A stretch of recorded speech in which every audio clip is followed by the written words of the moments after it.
संस्कार में एक संस्कार विवाह संस्कार है, समझ गए ना, जो सबसे ऊंचा माना गया है।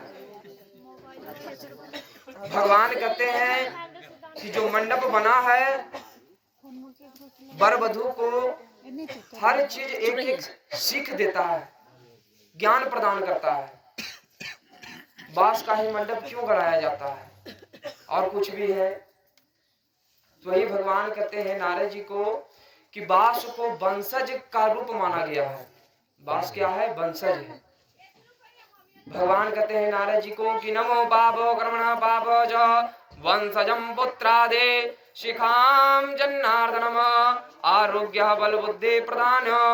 भगवान कहते हैं नारद जी के कि बांस पुत्र का वंशज माना गया है और इसी कारण बांस को देखिएगा कि धीरे धीरे बड़ा होता है और आगे जाके झुक जाता है।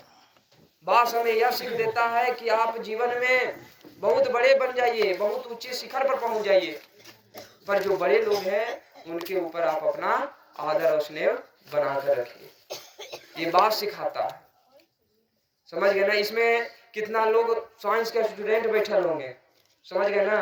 बांस को कुशा से ही क्यों छापा जाता है, समझ गए ना।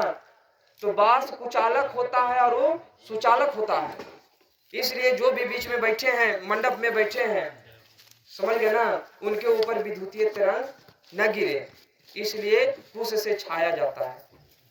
मंडप में देखेंगे कि अनेक प्रकार के रंग बिरंगे सुगा मैना टांगा रहता है, समझ गए ना, वो भी अनेक प्रकार का सीख देता है, धान्य है। तो भगवान कहते हैं कि जिस प्रकार एक लक्ष्य में धान भरा है, उसी प्रकार आज से आपको समस्त परिवार को लेकर चलना है अपने जीवन में। तो भगवान कहते हैं कि कन्या जब विवाह कर कर जब जाने के लिए तैयार होती है तो कन्या 7 वचन रखती है, वर से बोलती है कि अगर आप हमारे को साथ में ले जाना चाहते हैं तो अगर 7 बात आप हमारा मानिएगा तो मैं आपके साथ जीवन भर बामंगी बनकर चलूंगी और दोनों कोई समस्त रूप से जो काज होगा वह व्यतीत करेंगे। कन्या प्रथम वचन में बोलती है जगत नारायण प्रधिरक्षमायो वामंगनाथम श्रद्धिरक्षमायो गुरुर्ब्रह्मा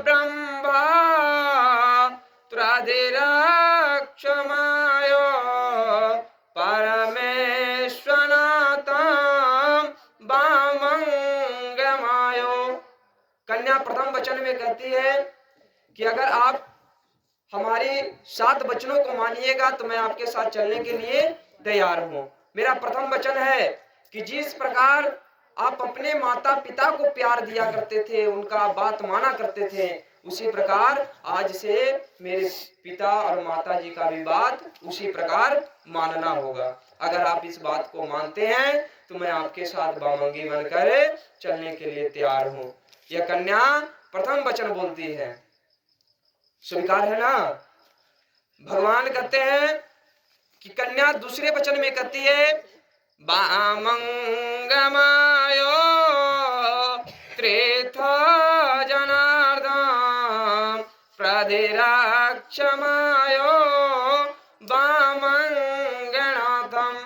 कन्या कहती है कि आज से आप विवाह होने के बाद अगर आप कभी भी तीर्थ पर जा रहे हो, अयोध्या जाते हो, मथुरा जाते हो, काशी जाते हो, अवंतिका जाते हो, किसी भी तीर्थ पर जा रहे हो, गंगा के तट पर क्यों नहीं जा रहे हो, तो आपको भी हमें साथ में लेकर जाना है, उसमें भी हमारी अनुमति होनी चाहिए।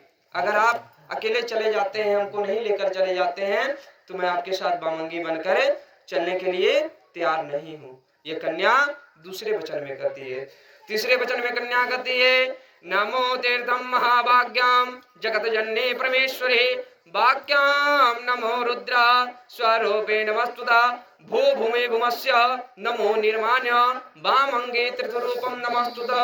कन्या तीसरे वचन में कहती है कि अगर आप भू भूमि का निर्माण करवाते हो, बगीचे का निर्माण करवा रहे हो, कुएं का निर्माण करा रहे हो, कूप का निर्माण करा रहे हो, नदी तालाब का निर्माण कराते हो, मंदिर का निर्माण कराते हो, तो इसमें भी हमारी अनुमति होना बहुत जरूरी है। अगर आप हमें इस बात के लिए समस्त मानते हैं तो मैं आपके साथ बामंगी बनकर चलने के लिए तैयार हूँ। ये कन्या तीसरे वचन में कहती है। चतुर्थ वचन में कन्या कहती है, बामंगमायो प्रतिरक्षणाता परमेश्वमायो प्रतिरक्षणाथम। कन्या कहती है चतुर्थ वचन में कि अगर हमें किसी प्रकार से कुछ रोग ग्रस्त हो जाए तो आपको हमारा साथ नहीं छोड़ना है। समझ गए ना? अगर आपको तबीयत खराब होता है तो हम आपको नहीं छोड़ेंगे, और मेरा होता है तो आप नहीं छोड़िएगा। अगर आप इस बात को मानते हैं तो मैं आपके साथ बामंगी बनकर चलने के लिए तैयार हूँ। कन्या पंचम वचन में कहती है, नमो तीर्था बामंगे स्वरूपम नमस्तुता गंगे च जमुने चैव गोदावरी नमो तीर्था मया देवी स्वरूपम नमस्तुता नमो पाप क्रमणः पापे च कुर्वन्तो जनार्दनम बामंगे नतो नारायण स्वरूपम नमस्तुता। कन्या पंचम वचन में कहती है कि अगर आप विदेश जाते हैं कमाने के लिए, समझ गए ना, घर से आप विदेश चले गए, दूर चले गए कमाने के लिए, रोज रोजगार करने के लिए, अगर आप उस स्थान पर किसी गलत संगति में रहते हैं और आप हमसे छुपाते हैं, अगर बाद में आपका भंडा फूटता है, समझ गए ना, तो ऐसे में हम आपके साथ बामंगी बनकर चलने के लिए तैयार नहीं है। समझ गए ना? तो वही कन्या षष्ठ वचन में अब बोल रही है अपने पति से कि नमो त्वजगतां जगत नारायण बामंगमायो प्रतिरक्षणार्थम। कन्या षष्ठ वचन में बोलती है कि अगर आप हमारी सारी बातों को मानिएगा तो मैं आपके साथ बामंगी बनकर चलने के लिए सहमत हूँ और जीवन भर आपका साथ निभाऊंगी। अब एक वचन रह गया। अब एक वचन वर कन्या से कह रहा है कि अगर आप हमारी एक वचन को मानिएगा तो मैं आपके जो वचने हैं वह मैं आपको मान लूंगा और मानकर साथ ले जाऊंगा, और जिस प्रकार कहिएगा उसी प्रकार हम ढल जाएंगे, उसी अनुकूल हम कार्य करेंगे। एक वचन अब वर कहते हैं, नमो त्ववाक्यं प्राधिरक्ष बांधो प्राधिरक्ष व्याकं परमेश्वरनाथम।